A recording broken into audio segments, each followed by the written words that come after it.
এখন আমাদের আলোচনা আওয়ামী লীগকে 2026-এর নির্বাচনে প্রতিদ্বন্দ্বিতার সুযোগ পাবে।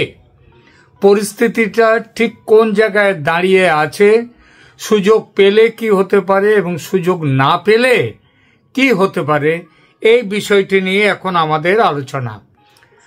3 দিন আগের খবর, ইউরোপীয় ইউনিয়ন বাংলাদেশের নির্বাচনে 4 মিলিয়ন ইউরো অর্থ সাহায্য করবে বলে ঘোষণা করেছে। তারা প্রধান নির্বাচনী কমিশনারের সঙ্গে দেখা করে বিষয়টি জানিয়েছে। এই অর্থ সাহায্যের কারণ বাংলাদেশের নির্বাচন যাতে নাকি সুষ্ঠুভাবে সম্পন্ন হয় সেটা নিশ্চিত করা। তারা চাইছেন, কি চাইছেন নির্বাচনটা? দেখুন, নির্বাচন তারা চাইছেন যে ফ্রি অ্যান্ড ফেয়ার ইলেকশন হোক, কিন্তু তাদের ঘোষণায় অন্তর্ভুক্তিমূলক নির্বাচন, যেটাকে বলা হয় ইনক্লুসিভ নির্বাচন, সেটার কথা কিন্তু কোথাও দেখা যায়নি। অর্থাৎ আওয়ামী লীগকে নির্বাচনে অন্তর্ভুক্ত করার কথা কোথাও নেই, অথচ ভারত প্রথম থেকেই বলছে আওয়ামী লীগকে নির্বাচনে অংশ নিতে দিতে হবে। স্বাভাবিকভাবেই প্রশ্ন ওঠে, বাংলাদেশের নির্বাচন যখন বর্তমানে আর সে দেশের অভ্যন্তরীণ ব্যাপার নয়, সেখানে বিশ্বের পরাশক্তিগুলো তারা সেখানে ঝাঁপিয়ে পড়েছে, যখন বাংলাদেশের দখল নিয়ে বাইরের শক্তি খাবলা খাবলি করা শুরু করেছে, তখন এই টান লড়াইয়ে ভারতও কিন্তু দূরে নেই। দেখা যাক এই টান লড়াইয়ে কোন পক্ষে কারা আছে এবং কাদের জয়ের সম্ভাবনা বেশি। এই প্রশ্নের উত্তর দিতে গেলে দেখতে হবে পৃথিবীর কোন কোন দেশ ইনক্লুসিভ ইলেকশন চায় বাংলাদেশে, আর কোন কোন দেশ ইনক্লুসিভ ইলেকশন চায় না। সহজ কথায়, কারা চায় আওয়ামী লীগ থাকুক নির্বাচনে এবং কারা চায় না যে আওয়ামী লীগ নির্বাচনে থাকুক।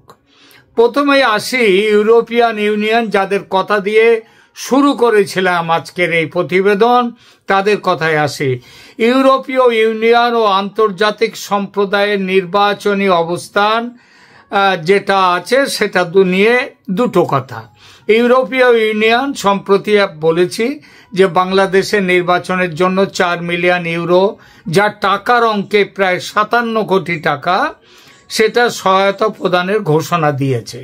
European union ambassador Michael Miller স্পষ্ট করেছেন যে এই সহায়তার উদ্দেশ্য আন্তর্জাতিক মান অনুসারে মুক্ত এবং সুষ্ঠু নির্বাচন নিশ্চিত করা। তবে মনে রাখবেন, তার যে বক্তব্য, সেই বক্তব্যে আওয়ামী লীগকে নির্বাচনে অন্তর্ভুক্ত করার বিষয়ে কোনো স্পষ্ট উল্লেখ দেখা যায়নি। ইউরোপীয় ইউনিয়ন বাংলাদেশে একটি গ্রহণযোগ্য নির্বাচনের পক্ষে এবং অন্তর্ভুক্তিমূলক শব্দটি তারা সযত্নে এড়িয়ে গেছে। এটি ইউরোপিয়ান ইউনিয়নের একটি কৌশলগত অবস্থান, যা সুষ্ঠুতার উপর জোর দেয়, কিন্তু আওয়ামী লীগ দলের অংশগ্রহণের বিষয়ে নীরব থাকে পুরোপুরি। জাপান বাংলাদেশের নির্বাচনের জন্য $4.8 মিলিয়ন সহায়তা প্রদান করেছে। এবং জাপান কি ধরনের নির্বাচন চায় বাংলাদেশে, এ ব্যাপারে জাপান বলেছে তারা চায় free, fair and inclusive election, অর্থাৎ মুক্ত, সুষ্ঠু এবং অন্তর্ভুক্তিমূলক নির্বাচনের পক্ষে জাপান তার অবস্থান স্পষ্ট করেছে। জাপানি অ্যাম্বাসেডর সায়েদা সিনিচি, তিনি বলেছেন যে জাপান বাংলাদেশের শান্তিপূর্ণ এবং গণতান্ত্রিক রূপান্তরের প্রচেষ্টাকে সমর্থন করে। Embassy of Japan in Bangladesh দূতাবাস 2 জুলাই 2025 স্পষ্ট ভাষায় লিখিত বিবৃতি দিয়ে বলেছে, জাপান প্রোভাইডস JPY, मतलब जापानी UN সেই হিসেবে 695 মিলিয়ন, তার মানে এটা ইউএস ডলারের হিসাবে এটা হয় 4.8 মিলিয়ন, মানে প্রায় সেটা 75-70 কোটি টাকা, 70 লক্ষ কোটি টাকার মতো সেটা আসছে, 70 কোটি টাকার মতো আসছে। আচ্ছা, এরপরে তার মানে এই পরিমাণটা কিন্তু ইউরোপীয় ইউনিয়নের সবগুলো দেশ মিলে যে টাকা দিয়েছে তার থেকে কিন্তু বেশি টাকা দিচ্ছে একা জাপান, 4.8 মিলিয়ন। কিন্তু বাংলাদেশের খবরের কাগজগুলোতে জাপানের এই যে টাকাটা, এটার কোনো উল্লেখ আপনারা তেমনভাবে দেখতে পাননি নিশ্চয়। তার কারণ হচ্ছে জাপান ওই যে অন্তর্ভুক্তিমূলক নির্বাচনের কথা বলেছে, আওয়ামী লীগকে নিয়ে নির্বাচনের কথা বলেছে, সেই জন্য জাপানের এই খবরটি খুব বেশি প্রচার পায়নি বাংলাদেশের মিডিয়াতে। জাপান কি বলেছে? জাপানের যে দূতাবাস বিবৃতি দিয়ে বলেছে, Japan provides JPY 695 million, approximately $4.8 million in electoral assistance to support free, fair and inclusive elections in Bangladesh. জাপানের কথা ছেড়ে আসে রাশিয়ার কথায়। রাশিয়া 2024 সালের নির্বাচনে আওয়ামী লীগের বিজয়কে স্বাগত জানিয়েছিল এবং পশ্চিমা হস্তক্ষেপের বিরুদ্ধে সমালোচনা করেছিল। সুতরাং রাশিয়া অন্তর্ভুক্তিমূলক নির্বাচন সেটা চায় এবং তারা বৈধ নির্বাচনের উপরে বেশি জোর দিয়েছে। অন্তর্ভুক্তি মূলক নির্বাচন হলে তবেই সে নির্বাচন বৈধ হয় এবং রাশিয়া বৈধতার পক্ষে সব থেকে বেশি জোর দিয়েছে। যুক্তরাজ্য, ইংল্যান্ড ইউরোপের মধ্যে আছে, আগে ইউরোপীয় ইউনিয়নে ছিল, কিন্তু বর্তমানে ইউরোপীয় ইউনিয়নে যুক্তরাজ্য বা ইংল্যান্ড নেই। যুক্তরাজ্য চেয়েছে মুক্ত, সুষ্ঠু এবং অন্তর্ভুক্তিমূলক নির্বাচন, কিন্তু নির্দিষ্ট দলের অন্তর্ভুক্তিমূলক মানে সবাইকেই থাকতে হবে। ন্যাচারালি সেখানে আলাদা করে আওয়ামী লীগের নাম বলার কোনো দরকার নেই এবং তারা তা বলেনি, তারা শুধু বলেছে ইনক্লুসিভ ইলেকশন চাই। ভারতও কিন্তু ইনক্লুসিভ ইলেকশন বলেছে, অবশ্য তার সঙ্গে সঙ্গে এটাও বলেছে যে আওয়ামী লীগকে বাদ দিয়ে নির্বাচন চলবে না।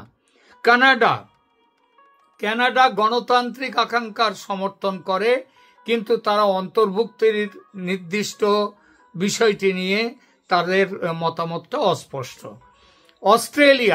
অস্ট্রেলিয়া ব্যালট প্রকল্পের প্রথম দাতা হিসেবে, অর্থাৎ এই যে নির্বাচনের জন্য বাংলাদেশকে অর্থ দেয়া, এই হিসেবে কিন্তু সবার আগে $2 মিলিয়ন অস্ট্রেলিয়ান ডলার তারা দিয়েছে অস্ট্রেলিয়া, এবং অন্তর্ভুক্তিমূলক এবং শান্তিপূর্ণ নির্বাচনী প্রক্রিয়ার পক্ষে অবস্থান নিয়েছে। অর্থাৎ তারাও চাইছে সব দলের সহযোগে এই নির্বাচন হোক, সব দল যেন এই নির্বাচনে থাকে। 18 জুন 2025-এ এই বিষয়ে যে একটা সংবাদ প্রকাশিত হয়েছে সেটা হলো, Australia becomes the first donor to support UN-led ballot project aimed at inclusive and peaceful elections in Bangladesh. অর্থাৎ বাংলাদেশে অস্ট্রেলিয়াও চাইছে অন্তর্ভুক্তিমূলক নির্বাচন, বা এখানে আওয়ামী লীগ তারাও এই নির্বাচনে থাকুক চায়।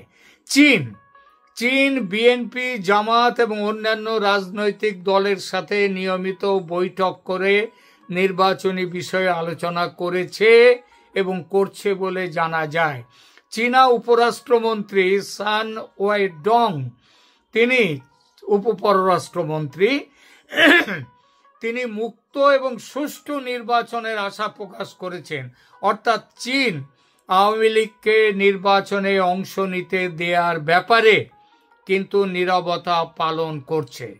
কিছু দেশ আছে যারা সীমিত অন্তর্ভুক্তির পক্ষে, আবার এমন কিছু দেশ আছে যারা কয়েকদিন আগে এক কথা বলেছিল, এখন আবার অন্য কথা বলছে। এদের মধ্যে আছে মার্কিন যুক্তরাষ্ট্রের নাম সবার আগে।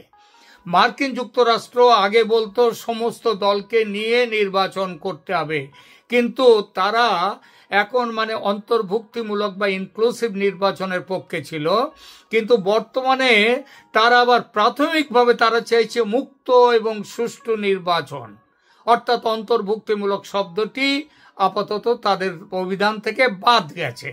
2024 সালে জানুয়ারির নির্বাচনের পর যুক্তরাষ্ট্র বলেছিল যেহেতু অনেক দল এই নির্বাচনে অংশ নেয়নি, সেই জন্যে ওই নির্বাচন মুক্ত ও সুষ্ঠু ছিল না, এবং তার জন্যে আমেরিকা তার বিরোধিতা করেছিল, বাইডেন প্রশাসন। কিন্তু সেই অবস্থানে এখন আর তাদের মাথায় আসছে না যে তখন জামাত, বিএনপি এরা নির্বাচনে অংশ নেয়নি বলে যে সেই নির্বাচন অবৈধ ছিল, মুক্ত ছিল না। তারা কিন্তু এখন আবার আওয়ামী লীগকে বাদ দিয়ে নির্বাচন করে তারা সুষ্ঠু নির্বাচন চাইছে। আর বিশেষ অবস্থান জাতিসংঘ একটা বিশেষ অবস্থান এবং জটিল অবস্থান নিয়েছে। জাতিসংঘের বাংলাদেশের যে আবাসিক কোঅর্ডিনেটর গুইন লুইস, তিনি বলেছেন যে আওয়ামী লীগ অংশগ্রহণ না করলেও নির্বাচন নাকি ইনক্লুসিভ বা অন্তর্ভুক্তিমূলক হতে পারে যদি সব নাগরিক ভোট দিতে পারে। সব নাগরিক শব্দটার অর্থ কি?